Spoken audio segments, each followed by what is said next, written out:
নিজেদের মাঝে পেয়ে তাদের মুখে যে হাসি ছিল সেই হাসির সাথে পৃথিবীর কোনো হাসির তুলনা করা যাবে না।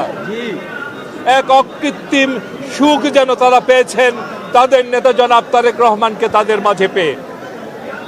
ভাইরা আমার, সামনে একটি নির্বাচন অপেক্ষা করছে।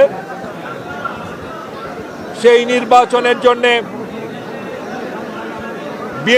বিএনপির সমস্ত অঙ্গ সংগঠন এবং বিএনপির সর্বস্তরের নেতাকর্মীরা, সহযোগী সংগঠনগুলোর নেতাকর্মীরা, তারা সবাই নির্বাচনকে সামনে নিয়ে তারা জনগণের মধ্যে কাজ করছে।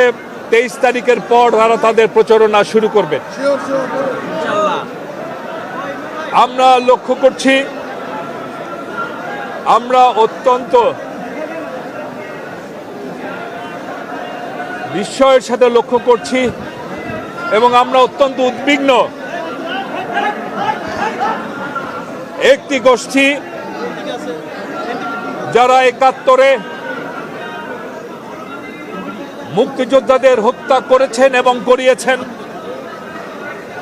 যারা মা বোনদের ইজ্জত লুণ্ঠন করেছেন এবং করিয়েছেন, সেই গোষ্ঠী আবার তাদের অপতৎপরতা শুরু করেছেন এবং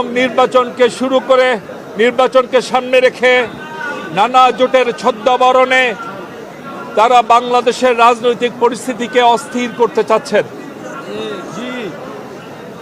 এবং আমরা এও লক্ষ্য করছি,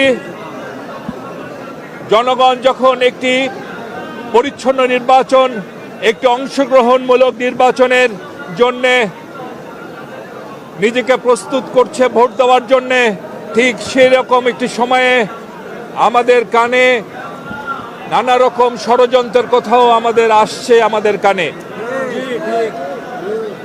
সেই ষড়যন্ত্রকারী যারা, তারা যেখানেই থাকুক, প্রশাসনেই থাকুক বা যেখানেই থাকুক, তাদের উদ্দেশ্যে বলতে চাই, জনগণের অংশগ্রহণমূলক একটি নির্বাচনের মাধ্যমে জনগণের সরকার প্রতিষ্ঠার যে লড়াই আমাদের নেতা জনাব তারেক রহমান করছেন, সেই লড়াইয়ে আমরা কিন্তু এখন ভোটকে সামনে রেখে আমাদের নির্বাচনে প্রস্তুতি গ্রহণ করছি। এর অর্থ এই না